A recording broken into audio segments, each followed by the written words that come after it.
Sánchez, la regidora d'Educació, que ens explicarà aquesta tercera volada d'estels per l'educació. Hola, bon dia. Sí, enguany farà 3 anys que organitzem aquesta volada d'estels per l'educació.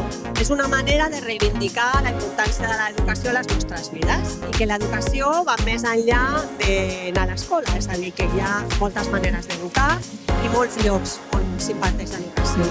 Tot i que aquesta jornada té a veure amb les escoles perquè participen activament, es fan uns tallers amb l'associació Barcelona Estel i a posteriori venen a fer el diumenge la volada amb les seves famílies. O sigui que és una jornada familiar on el que volem és reivindicar el dret a l'educació, la importància que té l'educació de qualitat, inclusiva i l'artística.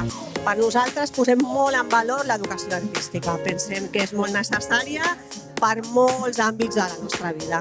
I aquí estem, doncs, amb l'Escola de Ball Lea, que ha participat enguany, amb l'Escola de Música Contrapunt i amb les bandes extraescolars que organitza l'Ajuntament. Han participat, doncs, com dic, activament les escoles, les extraescolars i altres entitats del municipi. Si una família ve passejant i es vol apuntar, ho pot fer?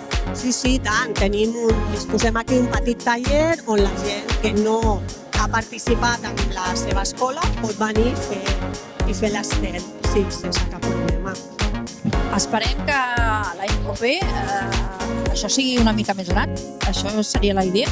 Sí. De fet, vam començar molt modestament i mica en mica anem ampliant i es va afegint més gent del municipi, més entitats a participar en aquesta diada que pensem que és molt important i que molt acollidora perquè, com us dic, pot participar tothom i les famílies i és molt important. Doncs moltíssimes gràcies i a fomentar l'educació. Sí, en això estem. Moltes gràcies.